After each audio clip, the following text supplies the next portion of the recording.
Howdy, folks, and welcome to another day in the Milky Way. And tonight we got a great guest for you, the one, the only, Koetting.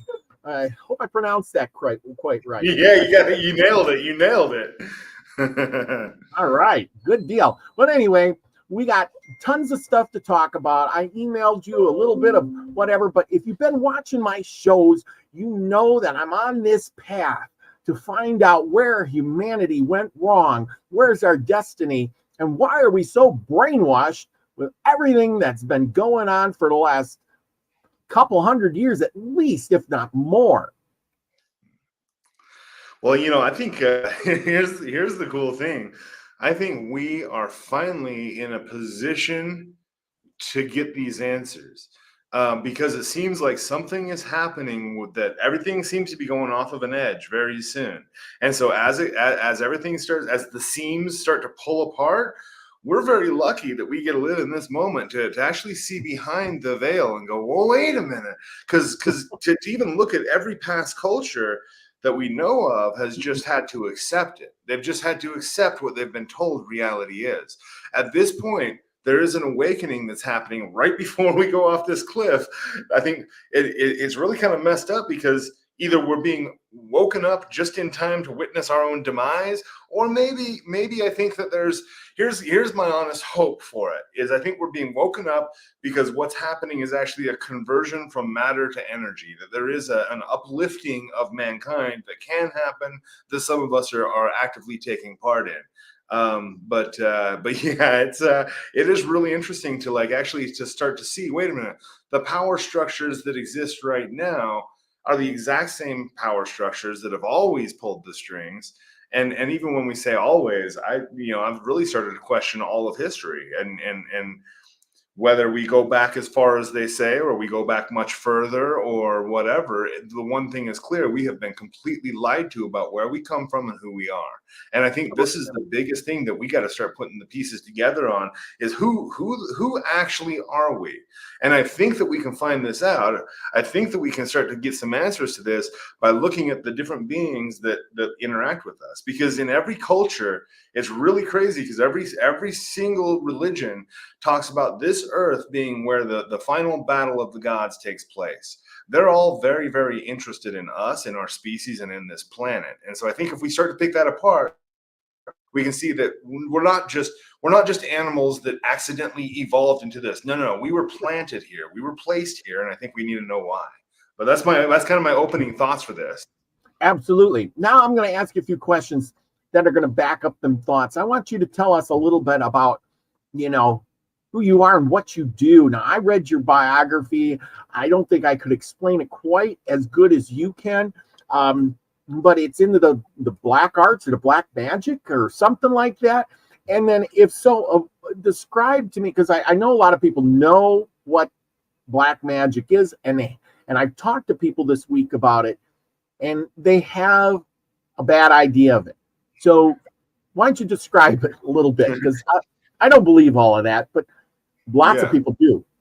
Oh, for sure. Well, yeah. Well, so for myself, I had a really rough childhood, tossed around into foster homes and this and that and the other, and ended up in an adoptive family that was hardcore Mormon. And so I grew up in the Mormon religion, and but I had this little sneaking something inside of me that was pulling me to see that there was more. And I'll even go further than that. I would lay my toys out and try to levitate them. I just knew that if I willed it, if I thought it and felt it strong enough, it could happen. And I swear I was starting to get them to jiggle when I was about 5-6 years old. And my sister comes in the room and goes, "What are you doing? That's witchcraft. If you keep doing that, I'm going to tell Mom." And I went, "Oh, you just gave me the word for the thing that I needed. You just gave me the key." And so even just as a young kid, that stuck in my mind: witchcraft. Okay, this is actually the thing that you can do to accomplish the things I've wanted. So I be young adolescent, and I started looking into Wicca and casting candle magic spells and getting the cheerleaders to give me their numbers, and just whatever I could tinker with that. But there did come, and I I was really kind of clear at that point. I'm just going to stick on the light side of magic. I'm just going to be a white witch, right? But then there came the moment where I had the need would be a strong word, the intense desire to throw a curse on somebody. And so that was actually, I was 17 years old. And that was a kind of a breakthrough for me, because that is the moment where I went into what I would consider, what most people would consider to be black magic, calling on demons to destroy my enemy. And what I didn't know was how much, and that did work. That worked miraculously, but that also unlocked something in me where it was like, wait a minute, I have been holding myself back on this line that I've now stepped all the way over on.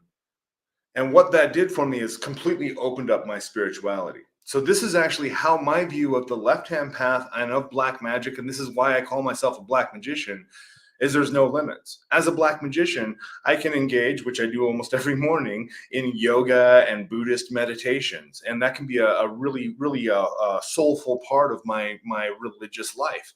But also I can turn to voodoo, and I can call on demons, and I can do absolutely whatever I want. And so this is really my spiritual approach, is to go into every system that just I feel like, oh, that's cool, I want to learn something. I go dive into it as deep as I can.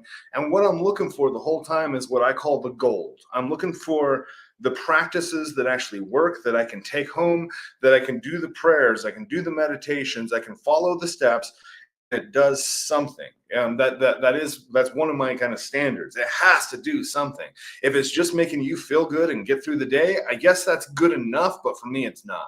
So, what's up, Nina? F Kitty.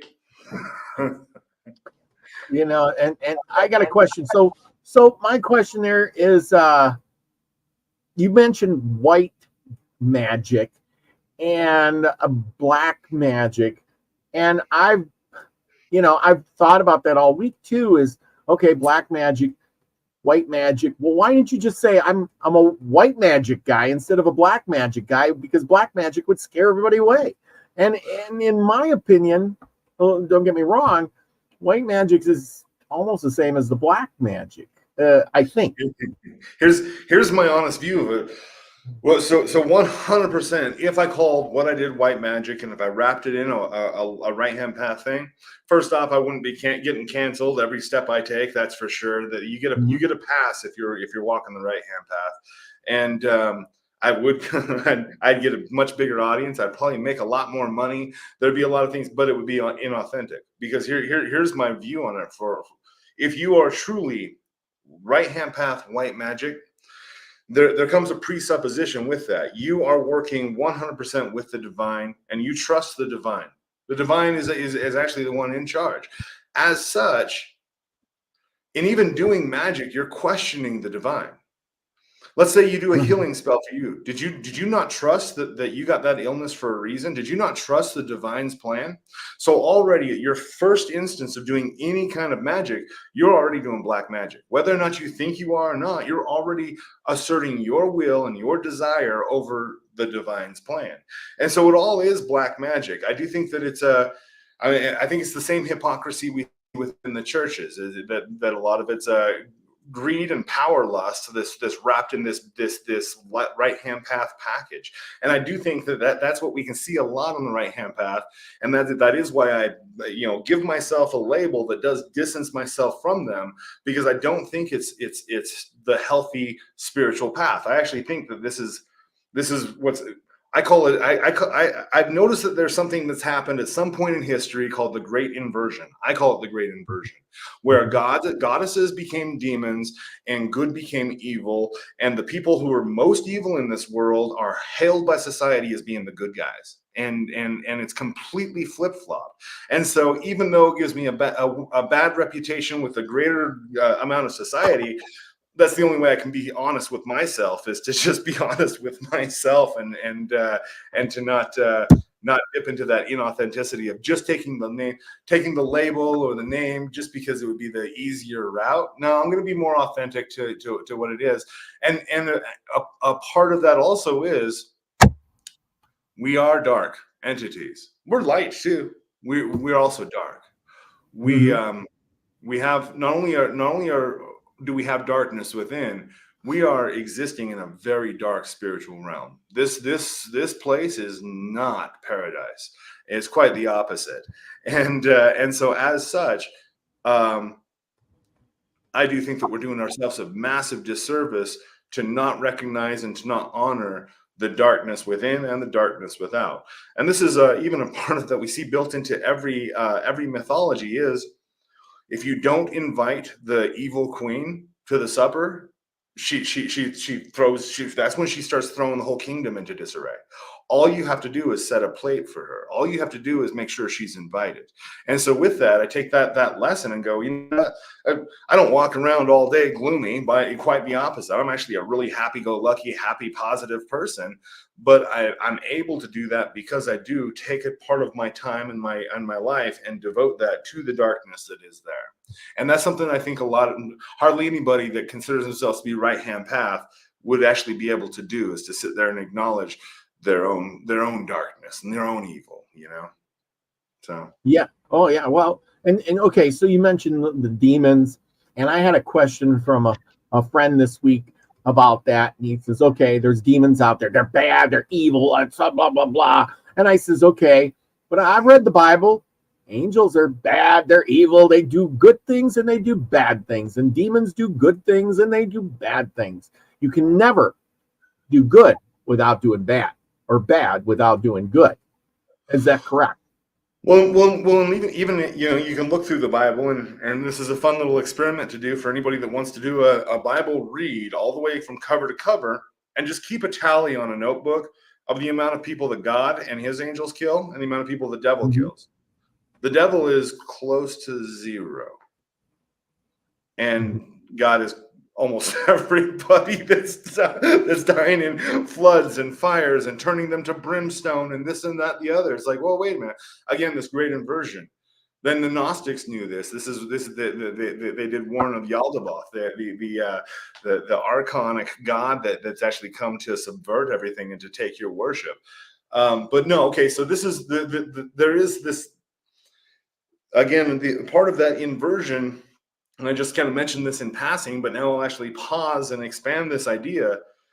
They've taken all of the goddesses and turned them into demons. And so not all of the demons began as goddesses. Every single goddess that has existed has been inverted and has turned into a demon.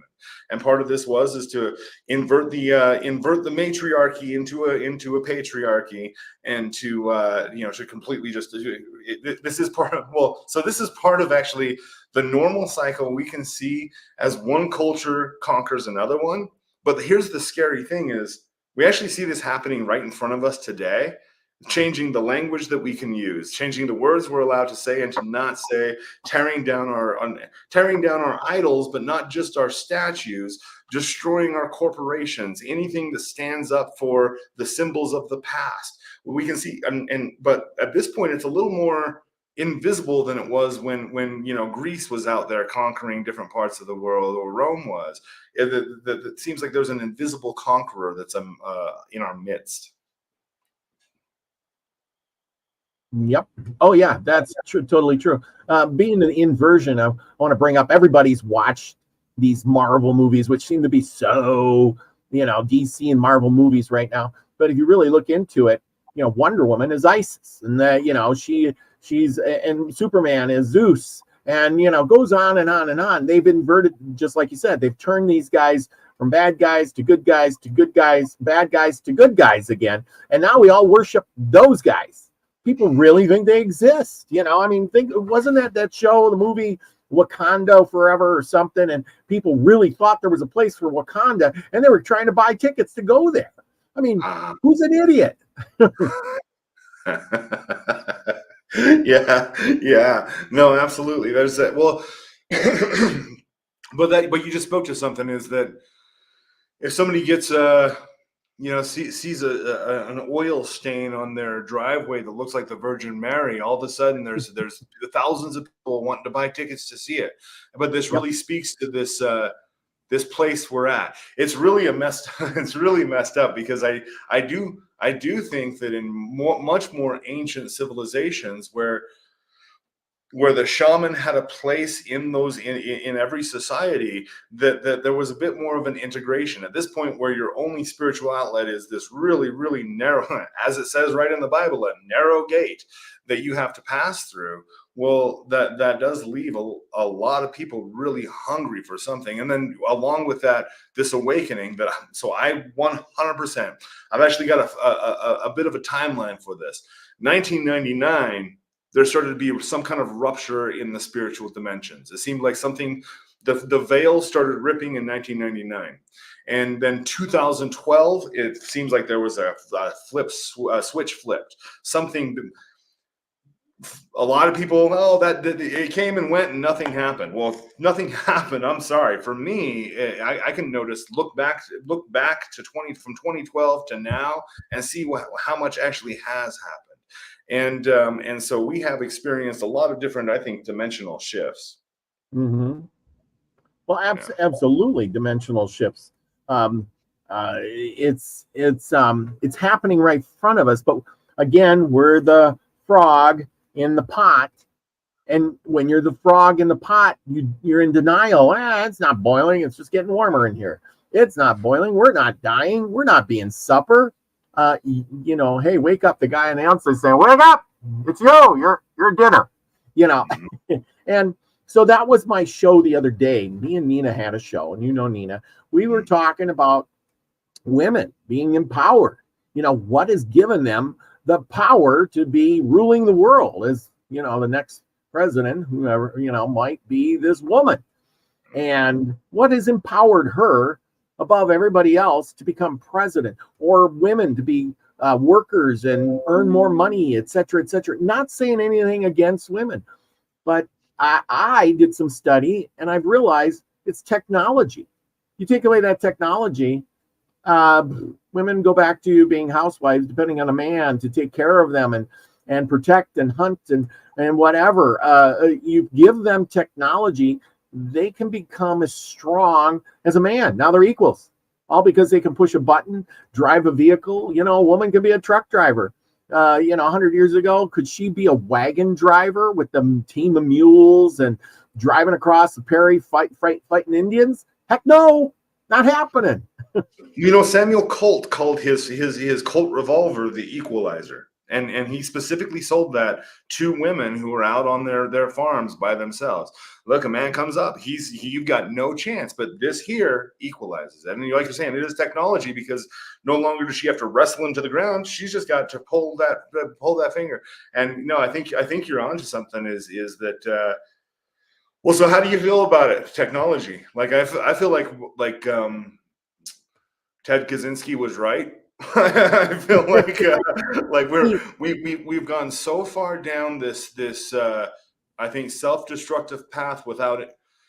Eric Weinstein said this quote that I love, that we are gods but for the wisdom. And so we do have the access to this technology. We got the power to destroy this planet, but we don't seem to have the wisdom to guide it. And so I don't know, how do you feel about all this? I think you're right. The wisdom that there's plenty of wisdom out there, but nobody's looking for it nowadays because they all want it served on a platter right to you. Like, okay, for instance, I'm going to mention it. You have a bunch of books on how to do it, classes on how to become this magical magician. And you say, hey, do it or your money back kind of thing. The deal is that if you don't get the book, you don't open the pages, you don't read the words, and then even if you do all that, you have to work at it no matter what you do. I just bought a book here. I bought a lot of books.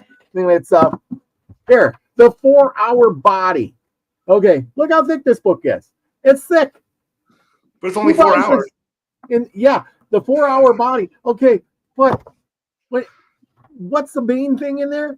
It means read the book, which is very thick. Second thing is you got to follow the instructions, and then you have to complete the process.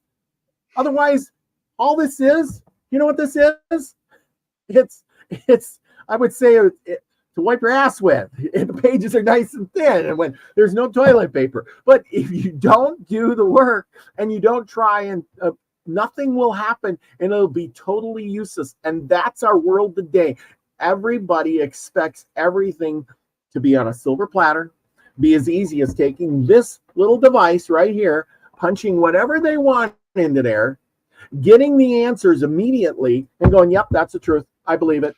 That's, hey, the internet wouldn't lie to me. And well, here's one thing that's really hitting me is that the real secrets of unlocking magical states and making magical things happen, it requires that you tune into the extreme subtle things that are happening around you and inside of you. That it's not a demon popping out, and, ha ha ha ha. No, it's this feeling of, wait a minute, there's something in the room. And then you have to tune into that something in the room. And you almost have to start feeding it just a drip line of your attention, your time, your own energy for that to become something, but you can completely dismiss it.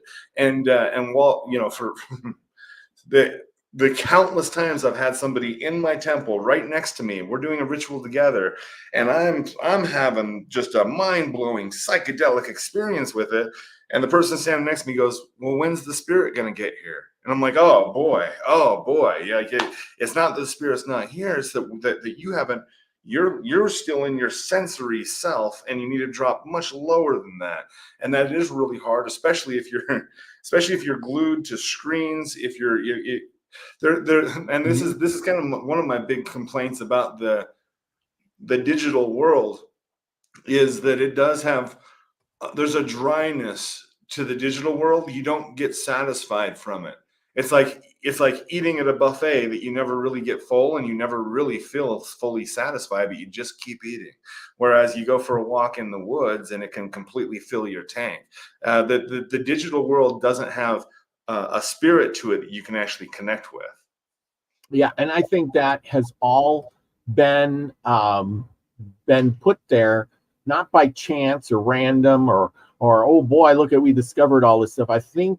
I don't know if you agree with that. I think there was somebody giving us this technology. Like I talked about last night, I know you're there, and I didn't know if you listened to the whole thing, but the idea is that for the last, I'd say 50 to 100 years, at least 100 years, or maybe more, somewhere in there. And I can kind of trace it back to, say, the early 1800s, and that's as far as I can get, where, but at some point in the early 1900s, things were changing so fast that I can't relate to my father, and I can't relate to my son, and his father my dad can't relate to his father, and his father could probably relate to his father much better, because it's like this, we're going to use a cell phone, because everybody uses a cell phone, right? When my dad grew up, he tells me that my grandpa had to cut the telephone poles and put them in, so the telephone company would string a wire so they could put one of those crank phones. Hello, Esther. Yeah, I want to get 223 on the line. Ring them. Okay, you know that kind of phone. Yeah. Okay. Well, then when I grew up, we had a party line on the wall. Ring, ring. Oh, you're on the line? Get off the line. I need to call somebody important. You know what I mean? Then it's the push button. I remember that. Boop, boop, boop, boop, boop, and there was no more party line. I just call. Wow, that's great. Well, next thing you know, I got a cordless phone with a big antenna. And then all of a sudden I went to, the little pocket flip phone, and you're like, wow, this is cool. It don't get any signal, but it's great. I love it. And the next thing we're onto a phone that does your time, your camera, everything like this. But here's the thing. My parents, they're struggling with this. They have a phone in the house that they can boop, boop, boop, they can understand that, but I don't have that much to talk with them about, because things have changed so much. The music is not the same my dad lived or listens to than I listen to. The music that I listen to, like, is different than the music that somebody 10 years older than me or younger than me would listen to. They're into the, rap, and then the other ones are into hip hop, and and then the ones nowadays, I don't know what the hell they're listening to, but it's all gobbledygook, and I'm like, oh, turn that shit off. Let's listen to other stuff. See, but the thing is now there's these age gaps. But let's go back 100 years. Okay, in this little time, we're going to turn back the time. Okay. Pause me with that, because it is it is really fast. Those gaps don't take a very long time. It's not like 10 years, 10 years, a 50-year gap. So I play bass guitar. And the guy that I play guitar, that plays guitar with me, my band. I mean, we don't really. It's just two of us, but whatever. We're a band. But we jam, and so but he's only about maybe 8 years older than me. Completely different musical. I'm over here playing Alice in Chains and Nirvana, and he's doing Van Halen. I'm like, well, wait a minute. And so there is a speed up. But then go back 100 years. And it's like a flat line where nothing's happening. We got the wheel and we got fire, and we didn't go much beyond that. And that's the thing. My grandpa, my great-great-grandpa, or my grandpa would probably have more in common and to talk about. And his great-great-great-grandpa and him, the music was the same. He went out to go somewhere. He still had to saddle up a horse or a buggy. He had to plow the fields with a horse. And then guess what? If you took my great-great-grandpa and you jumped timelines and went back 300 years, guess what? His great-great-great-great-great-grandpa and him would have a lot in common. Hey, I got this real good horse. It plows the field. Yeah, I got a good harness. It's made with these things. And music, well, it's all played live because there is no recording, just like it was in the early 1900s or something. You have to have a band, and and they're mostly, piano or fiddle or guitar or something like that. The music, maybe a little bit of melodies change and some of the new songs came out. But other than that, it's going to be almost identical lifestyle. Maybe a little bit of the clothes changed. That's it. What happened? Why did this change? What happened? And then the thing is, okay, stop for a second. I got the big question. This is the big question that I'm going to hit you with. All this changed, and why? Why did it change? Was this a magical effect with the world we live in that we just didn't know it? Well, I mean, okay, so yeah, we could look at all kinds of stuff with the turning of the aeons and stuff like that, but that's even beyond that, because normal magical processes are going to follow. So magic is a really interesting thing, that it's supernatural, but it's still bound into the natural world. And so things don't break the laws of physics. They find really interesting loopholes to work their way around. So this kind of change, this is beyond just something that's happening energetically or whatever. I think I can't remember the word you used, but all right. So a lot of the people who have been working for the government to find alien craft. I don't think they're coming from other planets. They've been referring to these things as donations, and that really makes me wonder. Donations, okay, so they're being donated.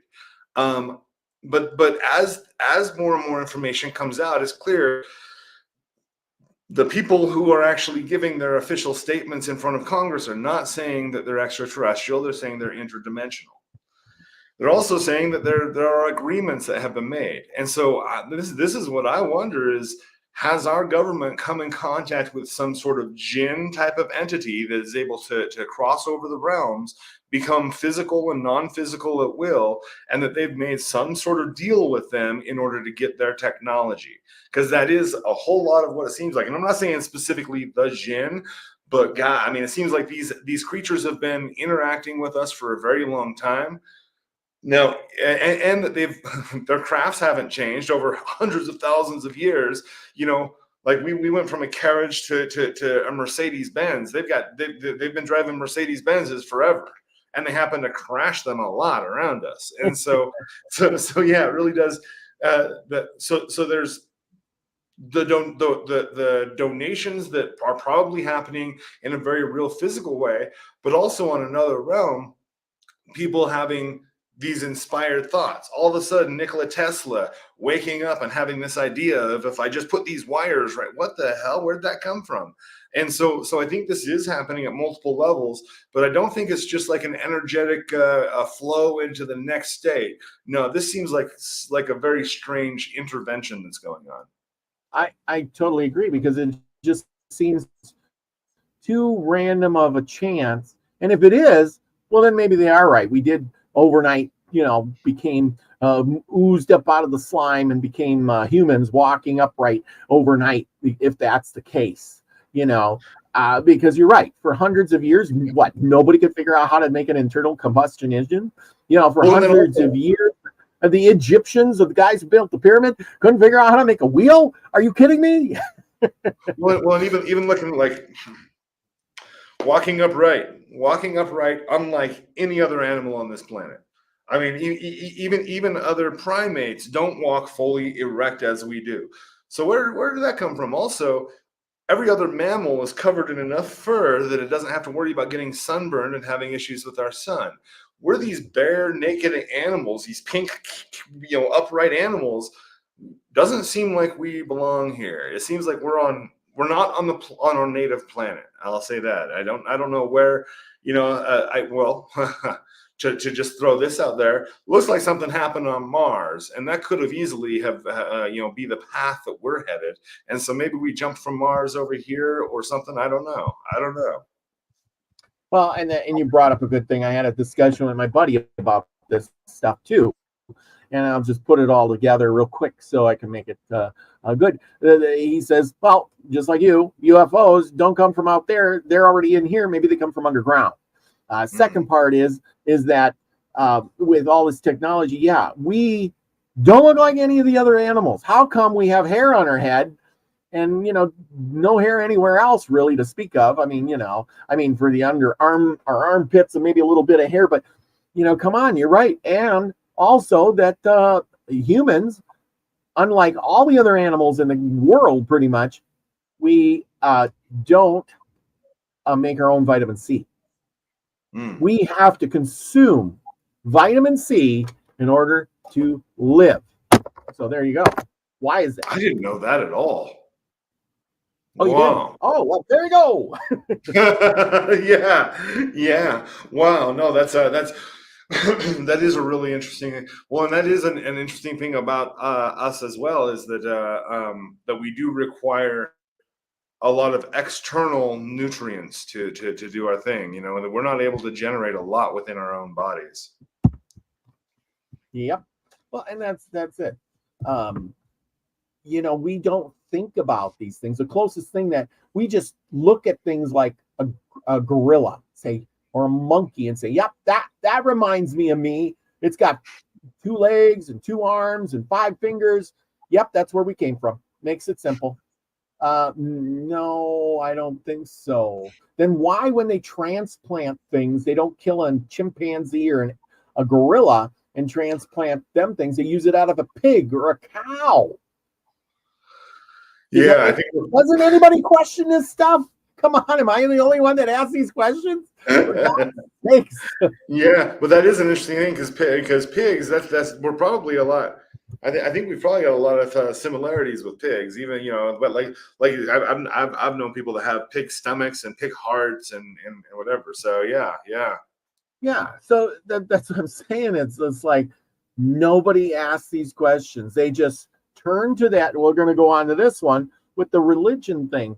Modern day religion is it a real thing or propaganda spell? Like they said, nobody ever questions it. They just say, oh, you just got to have faith and believe.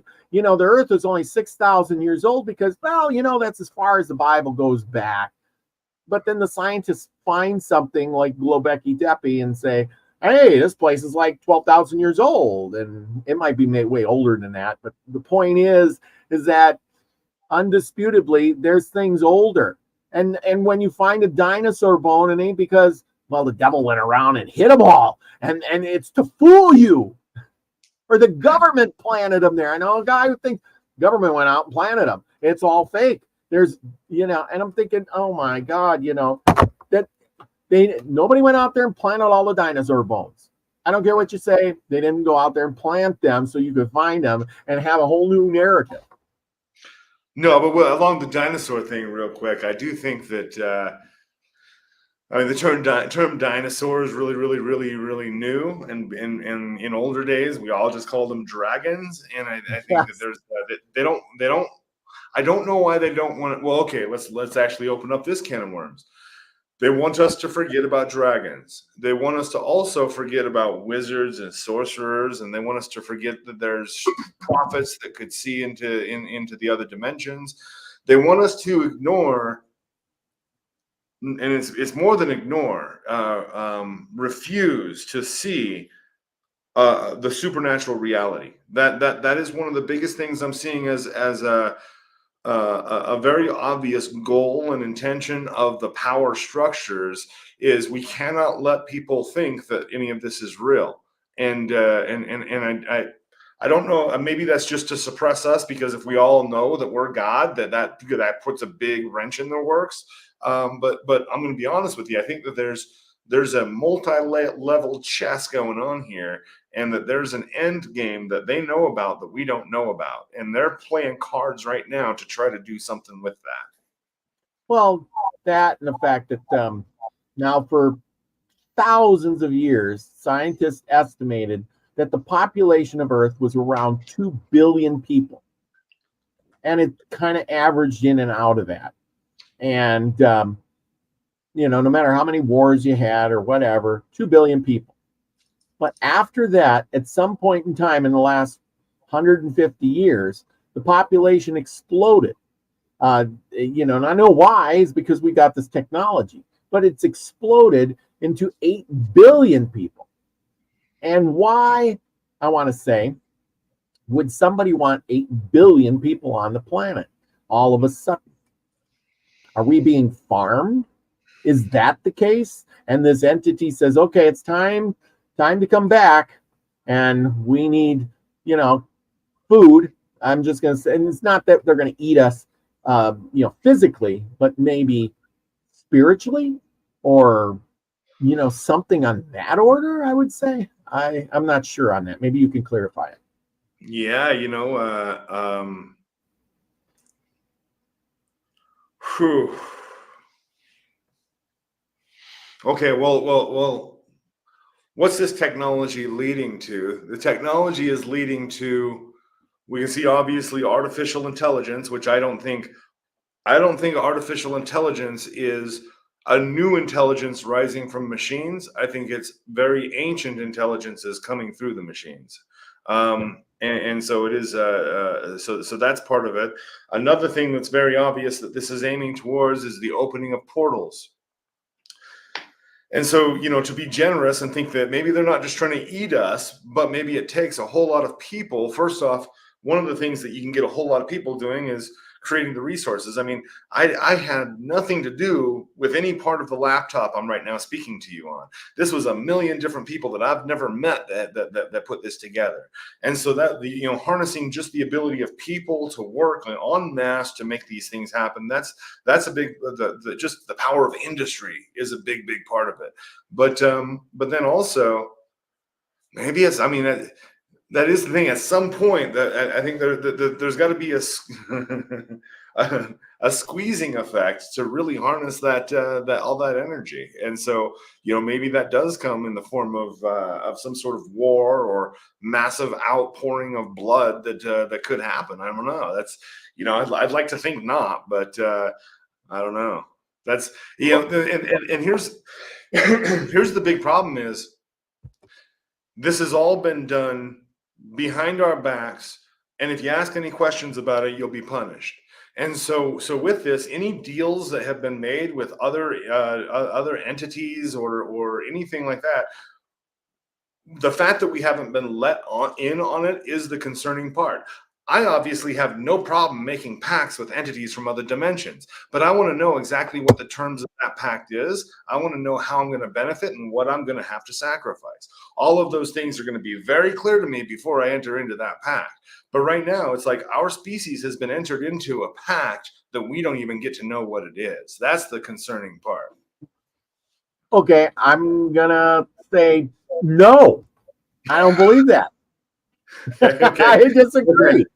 My part is, I think all the truth and everything is right in front of us. We choose not to see it. We choose to ignore it and accept it.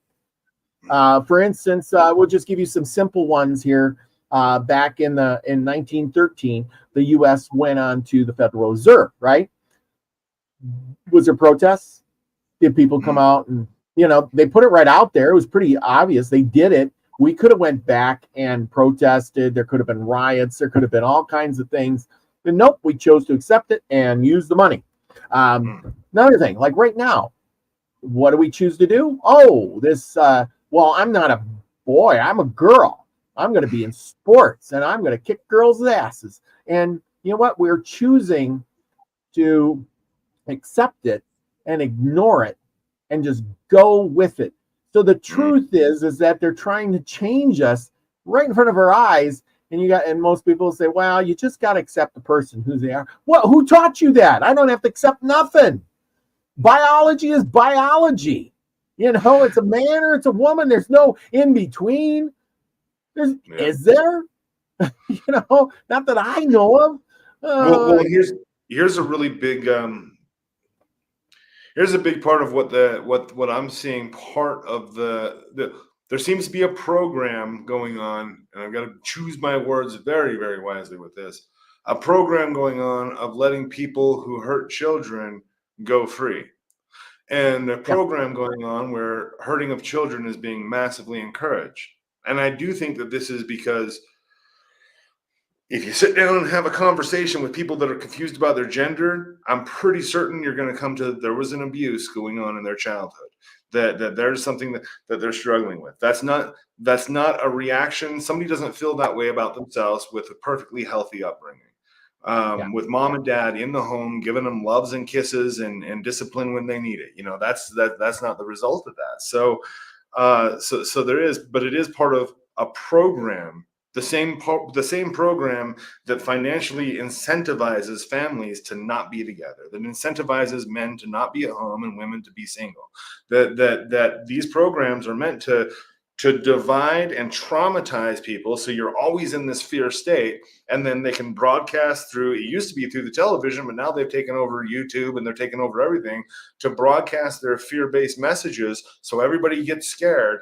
And I mean, it's not even to get them to, it's not even to get them to vote the right way, because they don't even care about voting. That's completely rigged at this point. But it is to get people just to keep them in a fear state. And so I do wonder, I mean, it does really make me wonder if there is something reaping all of this energy, the energy from the wars, because war is another thing. Like, that's completely ridiculous. That in this day and age, it's completely unacceptable that we send people to go shoot each other. That's dumb. There are a million ways we could resolve that, but they're not wanting to. But now, and Nina says there's money to be made. I don't think that money is the end goal for most of the people pulling the strings. I think that they've got the money and they're using money as a bait. That's my thing. Well, yeah, it all revolves around money, because people will give up. I mean, everybody does it. You will give up your standards. You'll give up what you believe in. You will change your life for money, and they know it. Nobody says, well, I shouldn't say nobody, but people don't say, oh, you're going to give me $1 million. But we've seen this on movies. Hey, the rich man comes up and says, your wife's really beautiful. I'll give you $1 million. Let me spend the night with her. And then the guy's like, and the woman's like, oh, honey, don't worry. I mean, but that's the world we live in. They will give up their standards because, hey, I'll just go sleep with the guy for a night and have $1 million. I'm good. Don't worry about it. I joined up with this.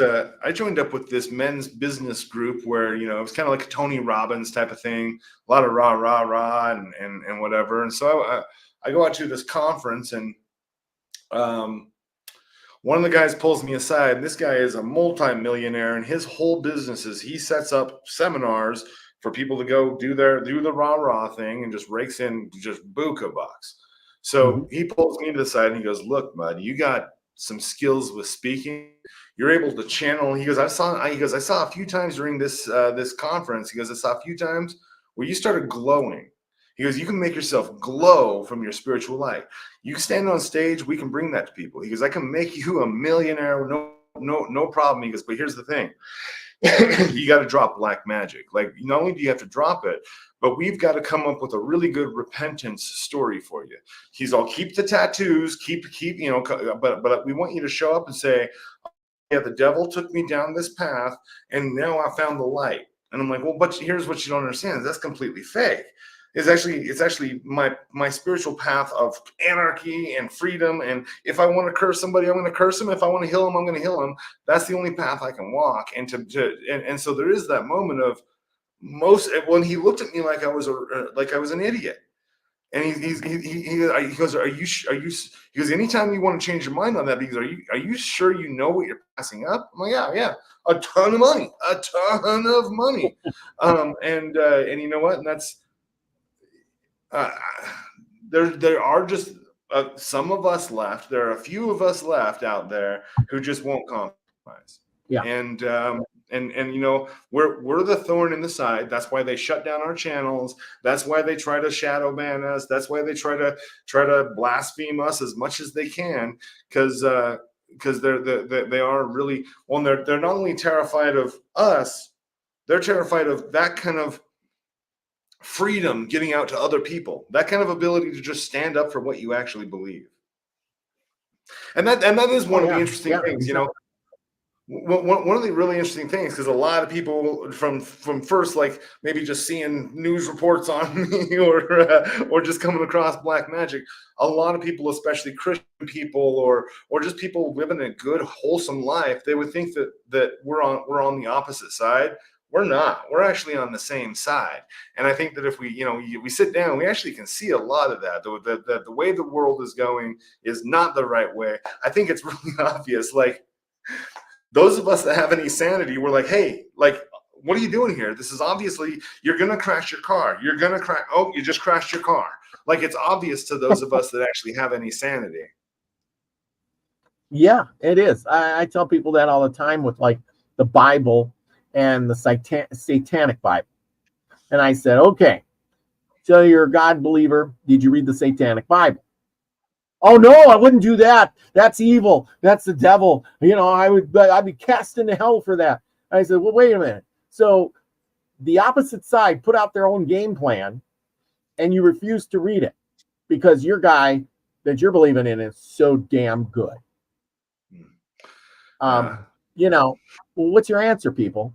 Well, like, what you just think your guy is so good, I gotta believe in him, I can't look at anything else, I just have to go around with blind. That's what he wants you to do, you idiot. That's what I'm trying to. You're not looking outside the box. You're walking around with the world with blinders on, and then we don't know anything. That's one of my last questions here. Is, so what controls us? And who are we? And do we really are we free? Do we have free will? Or is it just fake? It's all fake. And we are led to believe. And the more you find out you have no free will, then that's when you become the enemy. Yeah. Okay. So, first off, the we do have to. We all need to, as a routine of our daily lives, is connect ourselves with our true selves, which our true self is not the thoughts or feelings, definitely not emotions, those are all kind of traps that are keeping us here. You're not your body. You're not the thing you see in the mirror. You're not your relationships. And in fact, all of those things are happening inside your own head, and you're not any of that. And so the only way you can really access that is through silent meditation. That's, everybody always asks me, like, what meditation app do you use? The one that's been used forever, silence. Like that's, silence and breathing. That's all you need. Your breath. Just pay attention to your breath. As you do this on a daily basis, at first your thoughts are going to be all over the place, and just day after day, you find that you can sit there endlessly in perfect tranquility. So that is one of the first things. Now, with that, once you attain that, you actually develop this twofold interesting twofold nature where you can create miraculous, magical things just by visualizing what you want to have happen while you're in that state of non-attachment. But you also have the second part of it. You also have this humbling recognition that you are a slave in a system that you're not in control of. And so there's a whole lot of accepting of your own slavery that you have to do in just being able to exist in this reality. And so there is that duality of like, as a slave in this prison, I'm going to do some cool tricks, and I'm going to see if I can bend those bars, and I'm going to see if I can, make my meals better, but I'm still a slave eating the meals that are given to me. And so there is that really dual thing, because of that, I'm going to be honest with you. Spiritual liberation isn't all happiness. It's actually not. You can notice most mystics and monks are kind of solemn people that seem to have a really grave outlook on life. And so, as we're talking about all of these things happen in society, my greatest ambition at this point is I'm hoping I can sit on my back porch and play my acoustic guitar and watch it all just pass by. I don't want to participate in this society anymore, and as much, except for doing stuff like this, writing books, and trying to keep some ancient teachings and ancient wisdom still alive. But it does feel like there's a wave that's coming that's going to crush most things, and I hope that we can just ride that wave off into the light world. But we'll see what happens. But yeah. So do we have free will? I think if you're trying to exert your free will from your mind or your emotions, you're stuck. If you can get into that elevated place where you rise above your mind and your emotions, you become the observer. At that point, you can clearly see the things you can change and the things you can't. It's actually really easy. I'm going to lay down like magical principle. Think about what you want to have happen, not what you don't want to have happen. If you don't want to crash, stop thinking about yourself crashing, thinking about yourself doing, making that turn perfectly. You've actually got to visualize and think about the reality and the way you want it to go. And especially if you can reach that non-attached observer point and then steer your car, you're going to be amazed at the miracles that just happened for you. Oh yeah, those roads opened up for me. Or again, it can't all come from ego of I'm going to make this happen, because you also have to listen to that other side that tells you, oh, you're still a slave, and maybe you need to accept this as well. So that's my thoughts on it. Yeah. Absolutely. I think those are some good thoughts. I mean, the thing is once you accept that you're a slave, then you can work within the bars, like you said, very much so. When we most people, I should say, are living in denial. I would say probably 90% of people live in denial that they're even a slave, they're controlled by the system, anything like that. So they go on with their lives, that way they're happy. Yeah, well, and happy in their ignorance. Well, and to just give a really quick about the fact that this is happening on multiple levels. Drive through your city and notice how many of the corporate logos have pentagrams in them, or have sigils, or ancient runes.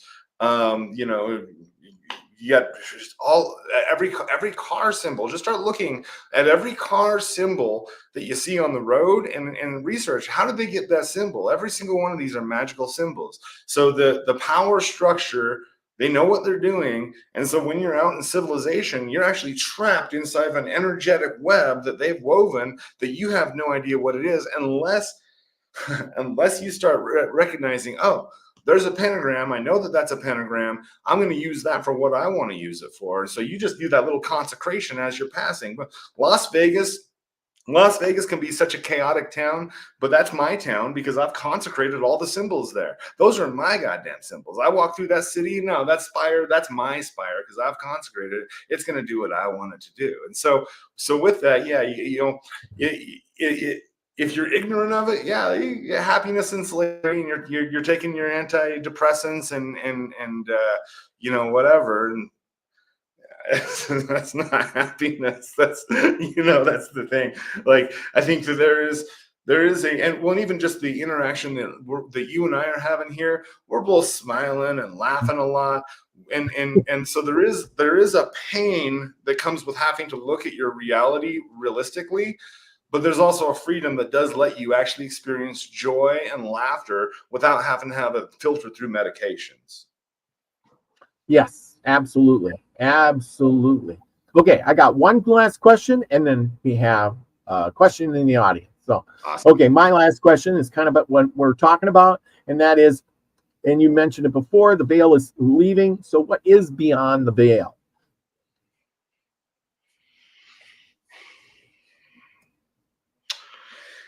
Yeah, okay, well, I used to maybe think that it was light and energy. Light and energy is there. That's there. What's actually what's actually just beyond the illusion we're currently in seems like a highly advanced technological civilization. Seems like there is this. My theory is that this planet is not a planet at all. It's a Dyson sphere. That this is a technological organism that has been created to harvest energy and electricity of all kinds of various sorts. And it's all being funneled to probably the center where it's being extracted, but probably by entities that live there.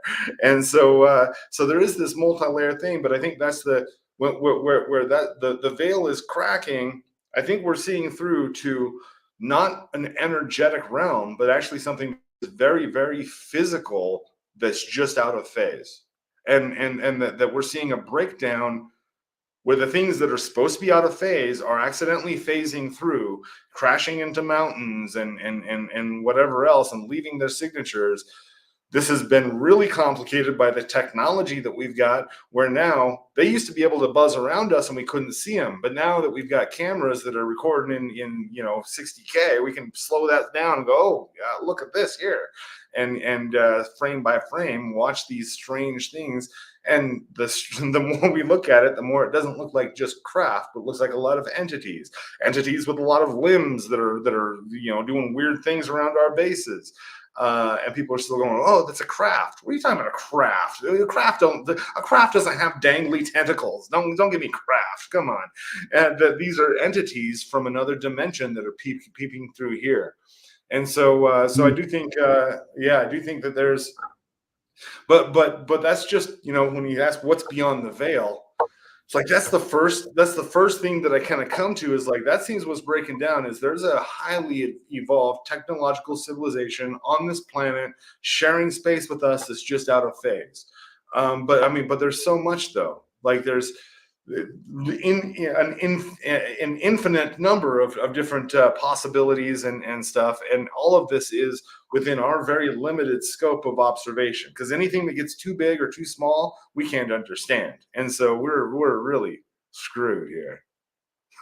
So just what you're talking about reminds me of that Star Trek movie where they were watching this group of people, and they were all invisible. They had their invisibility cloaks on and their stuff, and they've been watching this group of people for ages. And then one day something broke, and they started popping out, and it's like, oh my gosh, what you guys been watching us this whole time? Holy cow! Yeah, no, it does seem very, very much like that, like the I mean, and even to come to, different cryptids and Bigfoot and this kind of thing. I mean, Yes, Bigfoot's not hiding he's not Yeah. hiding in the woods. That's not what's going on with this guy. Yeah, your thoughts on Bigfoot? Yeah, I do think it is an interdimensional entity that does so one experience that I had would have been with a child or adolescent Bigfoot, a Littlefoot maybe we call him. And so I'm walking through the woods. It starts to get dark. I'm coming home and I see I turn this little corner on my path and I see this boy. It looks like maybe 10 to 12 years old, but dark skin and covered in black fur. And he looks at me, just as surprised to see me as I was to see him. And he rushes over to a bush. There's a big sagebrush that's casting a really big shadow in the setting sun. He goes and crouches down in the shadow and vanishes. And so it was like, wait, whoa. And that is one of the things that, in some of the footage that does appear to be more realistic, it does seem like they'll see him walking and he'll go to a shadow and disappear. And so there is, I think these are creatures that are slipping in and out of dimensions. I think we've got, I was out camping and fishing. One of my favorite things to do, go out and fish and just fall asleep next to the lake. So I'm out doing that, and I was at an especially remote little reservoir, and I'm watching the night sky, and out of nowhere I see. Wait, actually, I'm gonna grab. I did a painting of it. 1 second. Okay. Thank you, everybody, for joining us tonight. This is very interesting. I see this thing in the sky. Now that's about I put about 1,200 feet, and I got that from because it looked like about two or three airplanes, and so this was glowing blue, just glowing blue lights, and it moved. It looked like a giant worm, just like flying across the sky, and then just vanished, just boom, gone. And I went, okay, that's not a craft. That's not a craft. That was a creature. And so it does seem like there are creatures that are just slipping through. It's almost like a needle passing through a fabric. It's just slipping through into this realm and then slipping back into its own. Mm-hmm. So, but this world does seem to be like a crossroads for all of these different things to meet here, and that's the real mystery. Again, that comes back to like, who are we? Where are we exactly? Because none of it is what we've been told.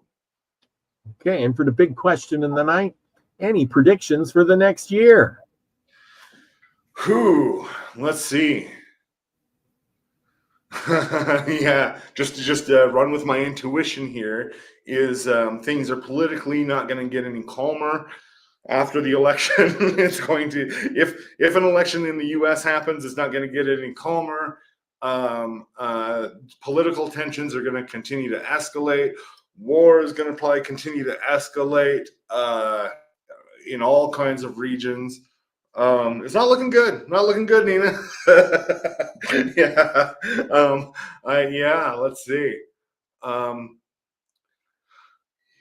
Good predictions. I don't know that I have any good predictions for next year, for this next year. Let's see. I think those, well, here's one of the things is, and specifically, I think it started happening a few years ago. Almost everybody listening to this show right now and everybody involved in this show right now, we all started waking up a little early and started getting, getting this signal of something big is happening, and get yourself woken up and ready. And so that is the big thing that I'm excited for, is like, I'm in the best place I've ever been. The world around us is burning to hell, but we're actually we're doing great. And so I do think that can continue to be a good pattern as everything falls apart. And maybe that is the lesson behind the stories of being taken up into a cloud. Not necessarily that you're going to be lifted up into a cloud, but that we're kind of in a cloud of our own ascent while everything just falls below us. And so I hope we continue that path. So that's my with your contact with the other entities, the demons or whoever you're summoning or whatever, do you ever ask them these questions like, hey, where did we come from? Is Bigfoot real? Is what's happening in our future? Should I prepare? Or do they tell you these things, or is that just in your no, for sure. Now here's one problem with that.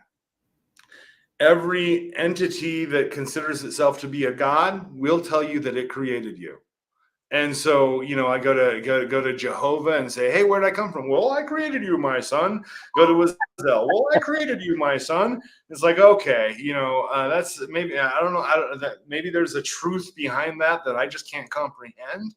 But it seems like that is almost a futile question. But they do answer it in interesting ways. I specifically asked that to a Maimon who told me, he says, we didn't create you, but we took what was already here and helped stimulate that. We changed the weather. We changed your food sources. We did these things to mold you and then we injected you with our seed. This is a part of it that they all say. We injected you with our seed, and then that's when you became more than animal. Okay, there is some sort of teaching behind that for sure. As far as what's coming, in 2017, I started calling out specifically, following my Haitian Vodun training. I started calling out to Papa Legba, and I said, in a ritual that still stands out in my mind, called Papa Legba the Lord of the Crossroads, and he's kind of the father of the gods of Haiti. And so I asked him, I'm like, hey, what do we do here? The world's going, society's going in this direction, and what do we need to do to harness it? And he says, yeah, it's beyond help. It can't be saved. And I said, okay, well, what do I need to do? He said, you need to get to your sanctuary. And so that's actually what led me to buy the property I now am on, that I built my home on, that it is my sanctuary. I just got a few acres that I could take care of myself, and that I can, that is a sanctuary. And Beelzebub has said something very similar. I asked him, and he says, yeah, it's not looking good. Get to your escape pods. And again, escape pods being get to the place that you're going to be safe, that you have been called to. And so this is one of the really important things, I think, for everybody. Rough times are ahead. Rough times have already started, and rough times are ahead. Like, where are you going to go? And if it's just like, hey, I'm going to grab a pack and go out into the woods, go do that a couple times. Make sure you know where you're going to go, because you'll be drawn to where you need to go. Like anybody that's magical, you'll be drawn. And for some of you, this is just coming intuitively. Some of you, that place is nowhere near you, and that you need to start moving somewhere else. Follow those intuitions. We're being guided. This is the biggest miraculous thing that's happening right now. It's not them doing things for us. It's them giving us the guidance we need. You've got to listen to that. Listen to what that intuition is telling you. Everybody always gives their intuition credit when they don't listen to it. They're like, oh, if I would have just listened to it, I wouldn't have gone to jail or have crashed my car.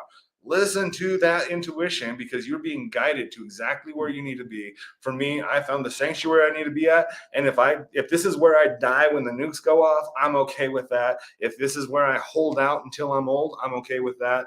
And that is another part of it.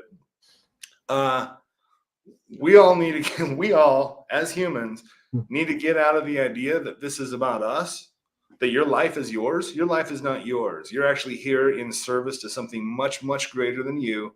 So take all of your ideas of what you think you're going to do off of the table. Your life is actually in service to something higher, whether that's good or evil or Satan or Christ or Buddha. It doesn't matter. You're being guided. And so, yes, indeed. And then he asked, when are the old gods coming back? Man, they're here more and more and more. And I do feel like, I do feel like the years in between 2025 and 2030 are going to be massive for that. I don't know what exactly that means. I think this next 5-year period we're leaping into is going to be transformative. Yeah. Oh, absolutely. I think we all can feel it coming, but there's a lot of people who are just in denial that anything is going to change, because it didn't happen to them. It's just like, if a tornado goes through my area, do you really care? No. It was beautiful out. What do I care? I don't care about you. I care about me. A tornado went through my area. My house was destroyed. The fire came, burnt my place down. My life is terrible. And you're going, I don't care. And the same would happen here. Your place burns down. Yeah, I feel bad, but you know what? I really don't care. My house, nothing happened here. Just like our country. We've never been bombed here. We've never had bad things happen here. Life has been good. Canada, same way. All these countries over on this side of the pond. But over there in Europe, lots of bad things have happened. And, but we don't care. Yeah. Oh, well, it'll never happen to us.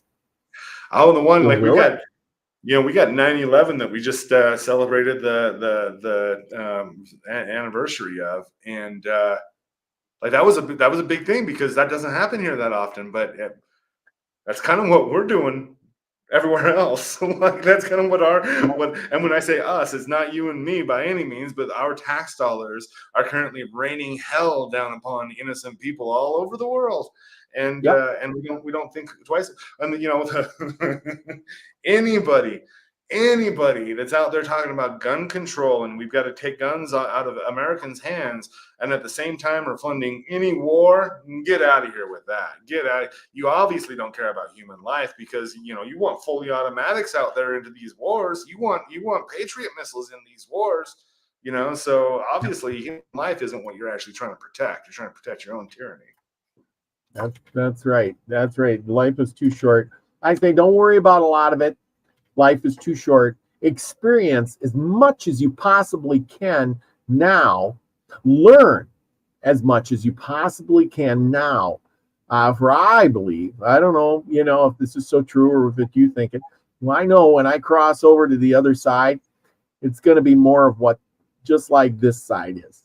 It's just that I don't understand it. It's not going to be all golden brick roads and beautiful castles and, God waiting on me hand and foot. Bullshit. I call bullshit on that one because that's just a fairy tale. Come on. Everything is exactly the same. Just like, the earth revolves around the sun. The sun revolves around the universe or whatever, and the universe or the galaxy, I should say, and the galaxy revolves around the universe, and it goes. Everything is in the same manner. It's a pyramid scheme all the way through. So why would this side be any different than that side? Thing is if you spend your whole life here in this lower dimension, this horrible realm of nothingness, like you said, we live in a crappy world, and you get to the other side and you didn't learn anything. Where do you think you're going to start out? You ain't going to start at the top. You're going to start way at the bottom, scrubbing the floors or the toilets of somebody else. Well, and the concept of eternity, you can't think of it as future forever. That's not eternity. That's just future forever. Eternity, the only way we can experience, the only experience of eternity that we can have is in this very moment. This very moment is eternal. And so if you're a miserable piece of whatever in this moment, well, I'm sorry, that's just who you are, and that's what you're carrying with you. And if you die in that state, like this is we have a really actually interesting opportunity in this life, because I do 100% acknowledge that this is not it, that we are actually spiritual beings that just slip in and out of these bodies over and over and over. And we have a unique opportunity while we're here to work through things. And so anything that you can get resolved, resolve it. Any way that you can see your character can be improved, improve it. Because I do think that you're going to have these, and I don't know exactly what way it happens, but I do know that we live multiple lives, many, many lives. I mean, and I'm not even going to say it's just reincarnation. The unique soul that is within me is currently incarnated in different forms that I don't even know about. This is, it's not linear. We can't think in linear. But yeah, eternity is right now, and so right now, are you good with where you're at? And that is the real thing, where Christians have a beautiful way of actually summarizing this in their lives of, am I right with God? If I stood before St. Peter, how would I stand? And whatever your belief is, that is an acknowledgement within yourself. You can feel that within yourself, to actually put your heart against a feather on the scale. Mm-hmm. Oh yeah, yeah, exactly. And that's what I'm saying too. Is if you didn't learn anything here, your scale, you're gonna not balance with the feather. You're gonna have to come back and repeat it. I had David and Carla Bettenhausen on, a couple years ago now, who could remember that they lived 40 different lives through the past, and they kept getting sent back, back over and over to learn and to manifest and to improve their lives, and I think this time they're accomplishing way more now than they did in all those other times, because of the fact that they're finally awakened to whatever's going on, and they can see their mistakes and how they can get past them. But for all those years, they just kept repeating the same thing over and over, and then they come back and try it again, and come back and try. I'm thinking, oh my gosh, but this is part of that life cycle of learning. The only thing is we don't get to remember, we just have that gut feeling, as you were talking about earlier, of what we should do. But most people don't listen to that. They, what they listen to? Hey, I went to church and he tells me this, and mom and dad, who are programmed from their mom and dad and their mom and dad, have told me this is the way to be. I need to, and I'm a swearing example of that. Sorry, mother, but you told me go to school, you get a good job, you get married, you have some kids, you pay the taxes, you grow old, you retire, and then you die. Oh boy, mom, I'm right on the right track. Woo! Oh, yeah. I don't want to do that. I don't want to just live, do nothing. I was like, where's all the fun? Oh, it's no fun. What, do I get to go on vacation? No, you don't. You got kids to take care of. You need the money. You'll be a broke, poor person. And then, then what happens when I get really old? Well, you'll be too sick, broken down, and decrepit to go and do anything anywhere. You just got to make sure you have enough money to survive on until you die. And I was just like, wow, this isn't what I want. This doesn't sound good. What kind of life is this? Does everybody do this? Oh, yes, everybody does. Huh. I mean, at that point, I don't even know what to say. And I threw the towel in, and I basically said, I'm doing something different. I mean, because I was on that path, totally was on that path. And I threw the towel in, and I says, I am going to change this some way, shape, or form. I'm going to go see the world. I'm going to experience. I'm going to live my life. And instead of just going to work and going home for the next 40 years. Mm-hmm. So, yeah. Well, yeah, that's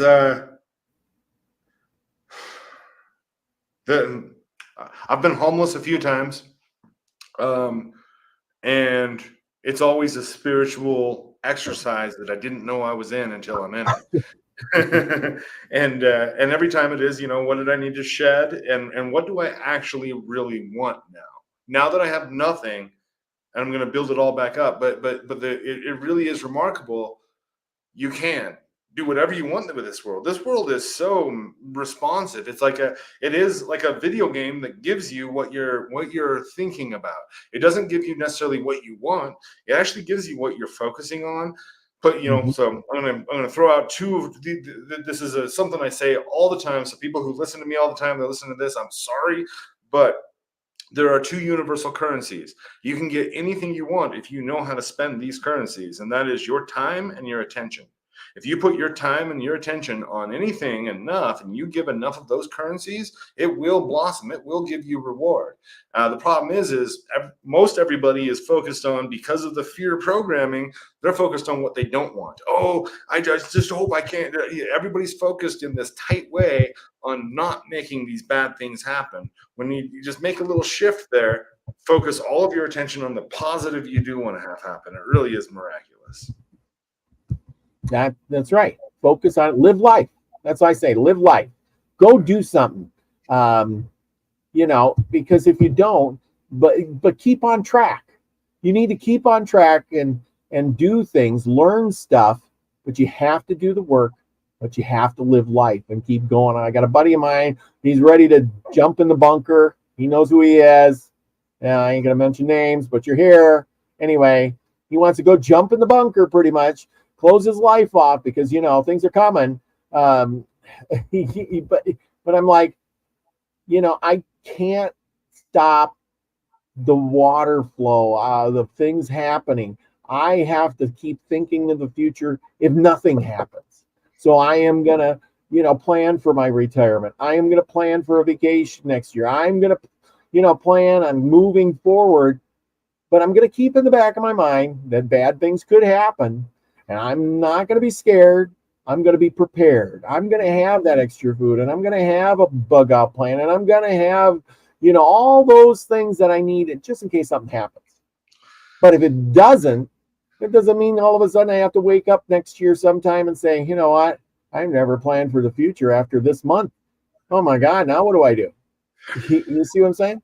No, I'll tell you what. There's an interesting game. I know. I'm actively playing this really fun game. Whenever I sign paperwork, sign a lease or a contract that extends for a few years, I'm like, oh, we'll see if I actually have to live up to. I mean, who knows what happens? But there is that interesting. Like, I'm gonna sign this. I'm gonna invest in this. Taking money and investing it in my business for upgrades for the business because I want my business to thrive for the next few years. Mm-hmm. I'm not ready to cash in the chips, but there is that almost on the fence of like I'm still going to act like this world is going to continue until I die of old age, but I constantly vigilant. Well, I think that is the state that we need to be in. Is a state of vigilance. That is just the state we need to be in, and not even just because we've got this crazy world changing things that are happening all around us and ahead of us. But even just as a state of being, like we've got to be vigilant. I think a good deal of our problems can be drawn back to that we have let somebody else do so much for us. We've let the state, we've let other people think for us, we've let other people raise us and teach us and everything else, and we've really put ourselves at a deficit. And so take that power back. Be as vigilant as you can. Be prepared. Yeah, and just remember that I look at it. The thing is that what people have taught you doesn't mean it's actually the truth. Find out for yourself, inside and outside, because dinosaurs lived 65 million years ago. Don't you know? We can't fathom what 2,000, 3,000, or 4,000 years is. How are we going to figure in your own mind what 65 million years is like? Come on, give me a break, right? Right. Yeah, well, and with the topic of preparedness, just a real quick word on that. I see a lot of people putting a whole lot of attention on the physical preparedness of getting the food and the water storage and all of that. But also, we really need to prepare, ourselves with our skills, developing the skills that we're going to need, making sure that, we're in a place because we are the one resource. We're the big resource that we're going to carry with us everywhere. So I do recommend, putting some attention also on yourself, and those skills are going to be useful no matter what you're doing. Oh, I don't know if I've lost you. Looks like it is frozen up. Ruh-roh.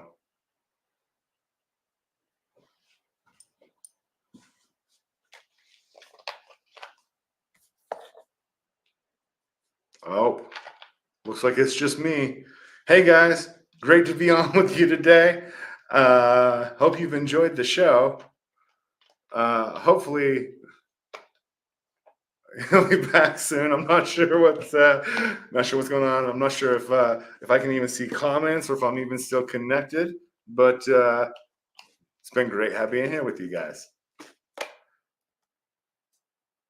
You're in the show.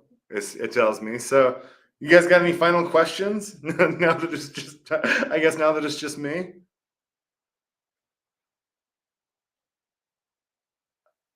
I'm not convinced that I'm still in the show, actually. So I'm going to light this cigarette and see what happens.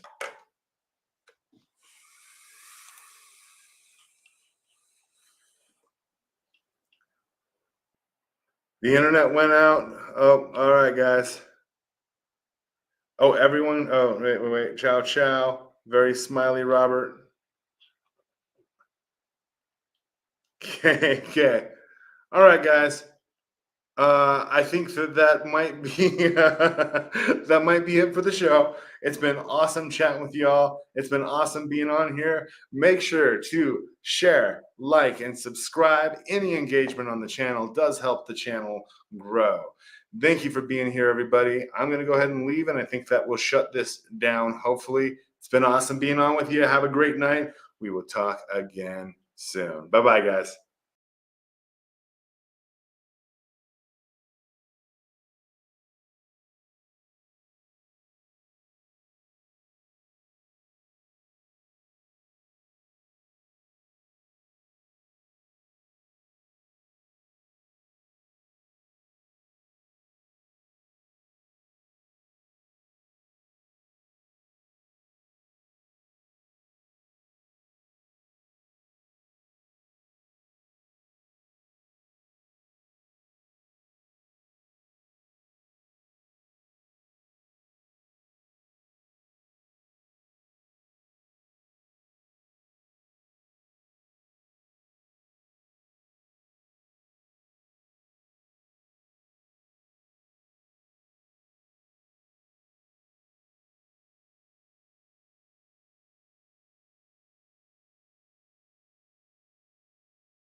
Okay, everybody. Sorry about that. Had a little bit of computer difficulty. We'll try to catch you guys later on, and go join Max Vision right now. Thank you, EA. It was a great show. Sorry about that. My router overheated again and shut me down. Why does that always happen? I shouldn't say it always happens, because it usually never happens. Not quite sure. Well, anyway, thank you, everyone. Remember, go out, be the frequency you want to receive. Love you all. Peace, everybody.